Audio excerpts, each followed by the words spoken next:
Pertama, kenapa sholat begitu penting ditunaikan?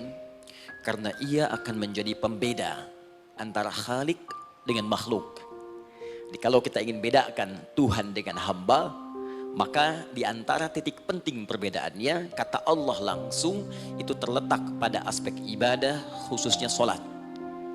Karena itu ketika Nabi Musa alaihissalam berkenan kemudian langsung diperintahkan oleh Allah sehingga disebut dengan kalimullah yang diajak bicara dan diperkenalkan tentang esensi ketuhanan Allah, maka disebutkan perintah langsung oleh Allah untuk menyembahnya dalam bentuk salat. Al-Quran surah ke-20 Thaha ayat ke-14. Kata Allah, innani anallahu la ilaha illa ana fa'budni wa aqimis salata li dzikri. Ya Musa, tidak ada Tuhan, kata Allah, selain saya.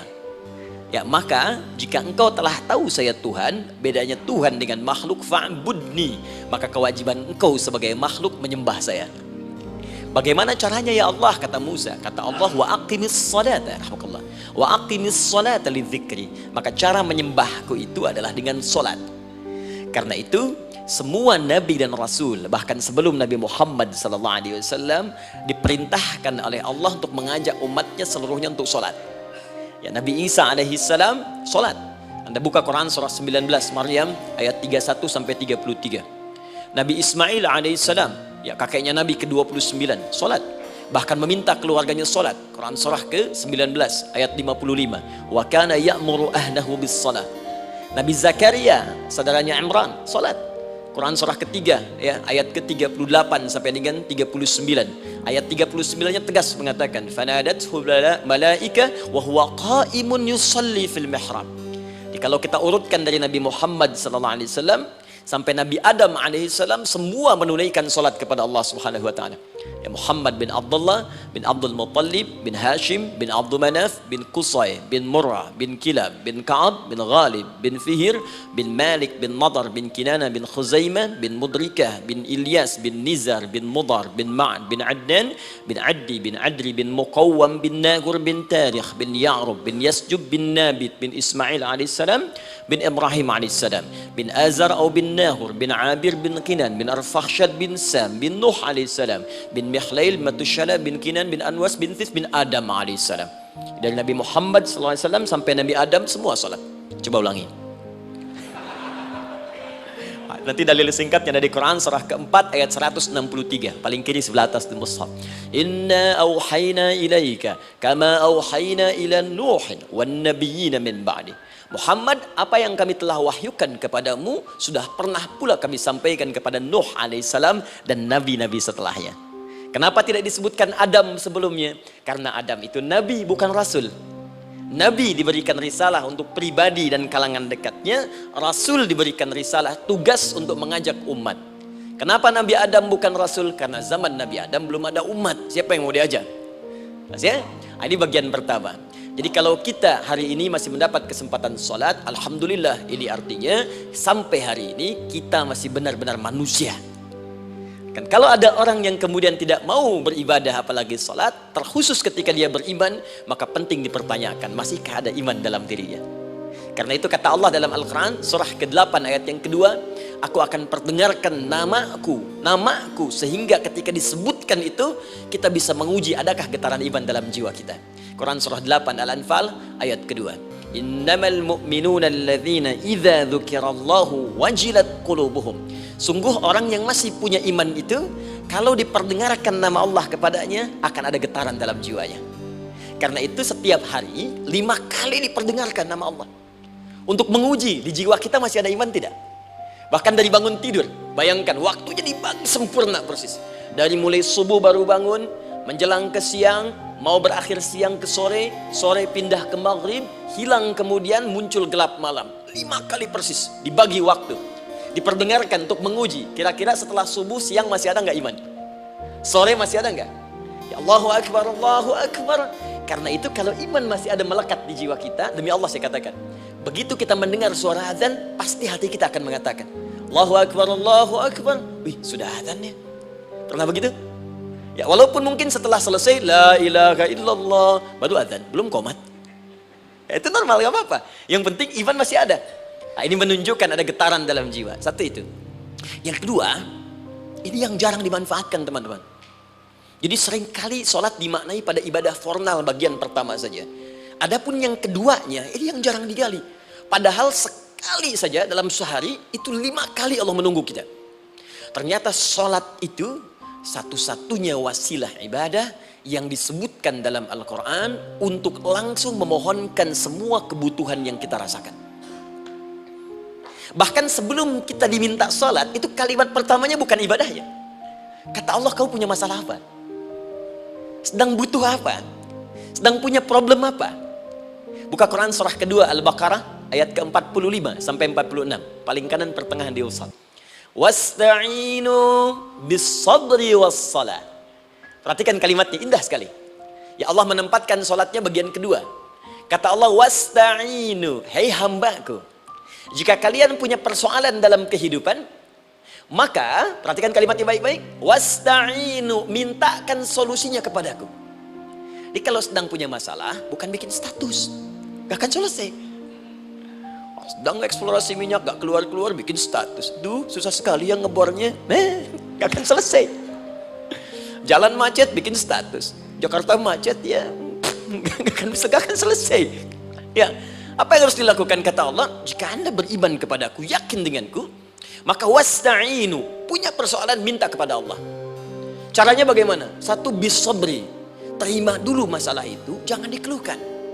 Kaidah lain muncul, karena mustahil saya akan titipkan persoalan kalau tidak anda mampu mengatasinya. Kaidah Quran surah kedua ayat 286, kita hafal ayatnya. La yukallifullahu nafsan illa usaha. Perhatikan kaidahnya. Allah tidak mungkin menguji seorang hamba di luar batas kemampuannya. Jadi kalau kita sedang punya ujian di rumah kah, pekerjaan kah, kehidupan sosial kah, sebesar apapun ujian itu, kata Allah, memang karena anda yang sanggup. Kalau nggak sanggup gak akan diuji.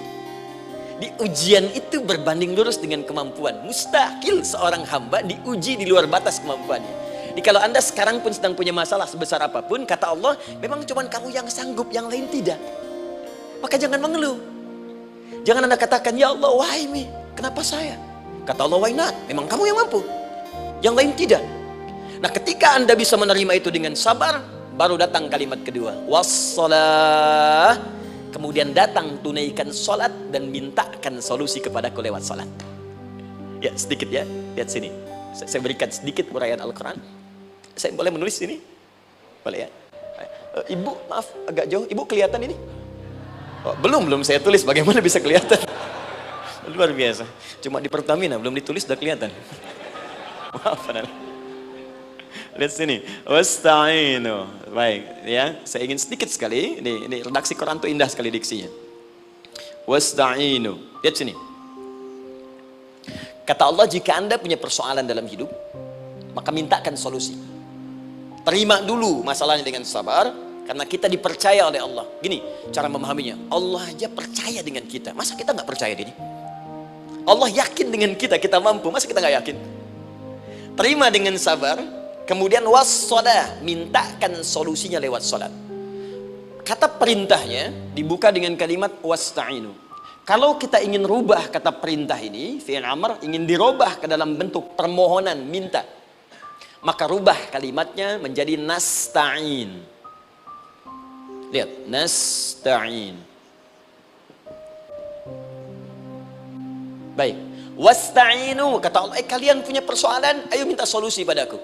Terus kita pengen minta, ya Allah, kami ingin minta. Maka dalam bahasa Arab, kalau kita ingin merubah kalimat ini ke dalam bentuk permintaan, kita katakan nasta'in. Saya tanya pada anda, pernah nggak dalam sholat kita mengucapkan kalimat nasta'in? Ada? Masih ingat? Baik, apa kalimatnya? Iyyaka na'budu wa iyyaka nasta'in. Perhatikan, iyyaka na'budu wa iyyaka nasta'in. Iyyaka na'budu, iyyaka, ya Allah, engkau perintahkan aku untuk ibadah. Maka sekarang aku ibadah, sholat, hanya kepadamu saja. Kan kata Allah, kamu sholat. Terus kita katakan, iyyaka na'budu, sekarang kami sholat, ya Allah. Nama lain sholat itu ibadah. Kalau kita ibadah, na'budu. Dari mana tahunya nama lain sholat ibadah? Quran surah ke-20 ayat ke-14. Fa'budni wa aqimis sholata li dzikri. Ibadah kepadaku caranya salat. Maka saat salat kita katakan iyyaka na'budu. Ya Allah, Engkau perintahkan aku untuk ibadah, sekarang aku ibadah. Wa iyyaka nasta'in. Dan sekarang aku sedang punya persoalan ya Allah. Aku punya masalah. Aku punya problem. Dan aku yakin hanya Engkau yang pasti akan menyelesaikannya. Ketika Anda mengatakan iyyaka nasta'in, perhatikan hadis qudsinya. Hadisnya qudsi. Ya. Al-Imam Al-Bukhari meriwayatkan, Imam Muslim meriwayatkan, An-Nasa'i meriwayatkan dari sahabat Abu Hurairah radhiyallahu taala anhu. Ada lagi yang dari sahabatnya Anas bin Malik. Perhatikan kalimatnya. Idza qala al-'abdu iyyaka na'budu wa iyyaka nasta'in, jika hambaku dalam salatnya benar membacanya, benar dari awal salatnya sampai dengan kalimat iyyaka na'budu wa iyyaka nasta'in, ya Allah, sekarang aku ibadah kepadamu dan sekarang aku punya persoalan. Aku mohonkan solusinya darimu. Kata Allah, hadza baini wa baina 'abdi. Ini perjanjian antara aku dengan hambaku. Wali 'abdi, hadisnya qudsi. Wali abdi, kalau hambaku benar salatnya sampai kalimat ini, masa'alah, apapun yang dia minta sekarang aku akan kabulkan. Aku akan kabulkan. Pertanyaan saya, berapa di antara kita yang salat sampai detik ini ribuan kali ruku dan sujud yang memanfaatkan momentum ini untuk memohon? Siapa di antara kita yang ketika salat memohon kepada Allah solusi? Jangan-jangan selama ini salat itu hanya menjadi formalitas saja. Takbir, ruku, sujud, salam, selesai. Takbir, ruku, sujud, salam, selesai. Padahal Allah sedang menunggu hambaku, kamu itu punya masalah apa? Makanya setiap waktu dibagi 5 supaya hidup kita ringan. Subuh ke zuhur punya masalah, zuhur salat. Begitu kita mohon, tuntas masalah itu. Zuhur ke asar punya persoalan, asar salat. Dijawab oleh Allah, tuntas persoalan itu. Karena itu semua nabi dan rasul, bahkan orang soleh, ketika punya persoalan dalam hidupnya, even itu hanya menulis karya ilmiah, maka mereka akan memulai dengan sholat dan minta kepada Allah Subhanahu Wa Taala. Teman-teman kenal Nabi Zakaria? Bagus. Baik, di sana belum tulis, sudah kelihatan. Sini kenal Nabi Zakaria, alhamdulillah. Tapi nggak apa-apa. Saya ke Sukabumi Pak, ada yang kenal Fir'aun. Kenal Fir'aun, kenal, bagus. Suka bumi hubun dunia, suka itu hubun, bumi itu dunia. Baik. Teman-teman, Nabi Zakaria itu diuji oleh Allah. Maaf, belum punya keturunan. Dan semua nabi punya ujian. Jadi jangankan kita, nabi aja yang jelas surganya punya ujian. Ya, Anda pernah sakit, Nabi Ayub sakitnya lebih parah dari kita. Ya, Anda di keluarga belum ada keturunan, Nabi Zakaria pernah lebih daripada kita. Sampai rambutnya memutih, fisiknya sudah letih, dan menurut medis, maaf sekali, istrinya divonis tidak mungkin punya keturunan, monofus dan mandul, mustahil. Secara klinis gak mungkin, secara medis tidak mungkin. Maka Allah tunjukkan satu isyarat yang sangat luar biasa. Jika Anda mendapati situasi makhluk mengatakan ini mustahil dan sudah angkat tangan, ini tanda pertama dari Allah, langsung tinggalkan pendapat manusia, langsung memohon kepada Allah. Maka turunlah beritanya di Quran surah ketiga Ali Imran ayat 38 sampai 39. Paling kanan sebelah atas di mushaf. Sekarang perhatikan kalimatnya, saya mau sambungkan dengan Al-Fatihah tadi. Hunalika da'a Zakaria rabbah. Di mihrabnya Nabi Zakaria salat bermohon kepada Allah. Qala rabbi habli min ladunka dzurriyyatan thayyibah. Kemudian ia berdoa, Rabbi habli, ya Allah yang maha memberi tanpa batas. Ini adab pertama, kalau teman-teman mau berdoa, sebut nama Allah sesuai dengan hajat kebutuhan kita. Itu yang disebut dengan Al-Asma'ul Husna.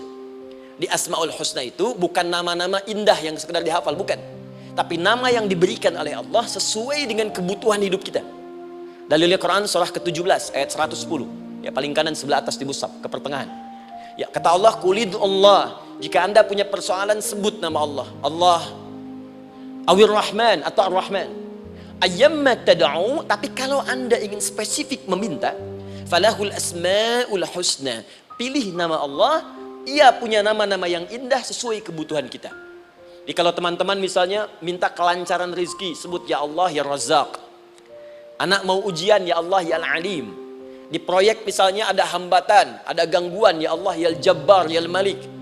Ingin mudah mengatasi ujian, ya Allah ya Sabar. Minta.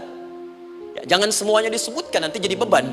Ya, Allahumma ya Rahman ya Malik ya Kudus ya Sabar, gitu kan? Yang tadinya nggak punya masalah jadi punya masalah, gitu kan? Pilih salah satu. Nah, jika Anda ingin memohon pada satu hal yang mustahil menurut manusia, maka minta dengan menyebut nama Allah yang memberi tanpa batas mustahil di dalamnya. Nama Allah tersebut namanya Wahhab. Wahhab. Ya Allah, ya Wahhab, Al-Wahhab. Kalau kita rubah dalam bentuk permintaan, maka singkat kalimatnya dengan hab. Hab. Untuk sendiri habli, untuk banyakkan hablana. Rabbana hablana min azwajina wa dzurriyyatina qurrata a'yun. Nabi Zakaria minta karena sendiri yang mengalami situasi itu, maka beliau katakan, Rabbi habli, ya Allah, habli min ladunka, ya Allah yang tak punya batas dalam pemberian. Mereka mengatakan aku tak akan punya keturunan. Mereka mengatakan mustahil aku punya anak. Dan aku yakin kau memberi batas tanpa memberikan pemberian tanpa batas. Aku mohon darimu saja. Darimu saja. Dzurriyyatan thayyibah, keturunan-keturunan terbaik. Innaka sami'ud du'a. Engkau pasti mendengar doa saya. Kalau pada yang maha memohon saja, maha mendengar saja tidak mengabulkan, lantas kepada siapa lagi aku mesti minta? Tapi poinnya bukan itu. Poinnya adalah ini disampaikan oleh Nabi Zakaria dalam keadaan sedang sholat. Mesti berdiri dalam sholatnya. Dalam bahasa Arab berdiri disebut dengan qaimun, qaim, berdiri. Sedang sholat disebut dengan yusolli. Perhatikan ayat 39-nya. Fanadathul malaikatu wa huwa qaimun yusolli fil mihrab. Maka seketika ketika doanya selesai dipanjatkan, sholatnya belum selesai. Doanya selesai dipanjatkan, seketika datang malaikat menyampaikan, kamu dapat kabar gembira, Anda akan punya anak, bahkan namanya langsung diberikan oleh Allah, Yahya, artinya hidup. Yang mustahil menurut manusia, lahir dari rahim seorang perempuan yang divonis monofos dan mandul, kata Allah, bagiku yang gak ada yang mustahil. Jadi dan hidup dia. Kapan itu terjadi? Masih sholat dan belum selesai dalam sholatnya, dalam keadaan berdiri. Sekarang saya tanya Anda, kita membaca iyyaka na'budu wa iyyaka nasta'in dalam keadaan ruku atau sujud? Sujud. Berdiri. Berdiri teman-teman. Betul kan? Dalam keadaan berdiri saat baca Al-Fatihah. Iyyaka na'budu wa saat kita mengatakan wa iyyaka nasta'in, Allah balik bertanya, apa yang kamu butuhkan? Nabi Zakaria itu sholat dulu baru minta. Kita umat Nabi Muhammad karena keutamaan nabinya, sebelum sholat udah ditunggu. Butuh apa? Mau minta apa? Karena itu saya ingin katakan, ayo manfaatkan momentum sholat ini. Jangan sekedar kita kemudian tunaikan formalitas, tapi kita tidak mendapatkan keuntungannya. Ayo, semuanya. Dari mulai takbir sudah ada doa. Ruku ada doa. Bahkan sujud kita bisa perbanyak dalam bahasa hati kita untuk memohon kepada Allah Subhanahu Wa Taala. Jelas sampai di sini? Baik, mudah-mudahan insya Allah doa kita dikabulkan oleh Allah Subhanahu Wa Taala.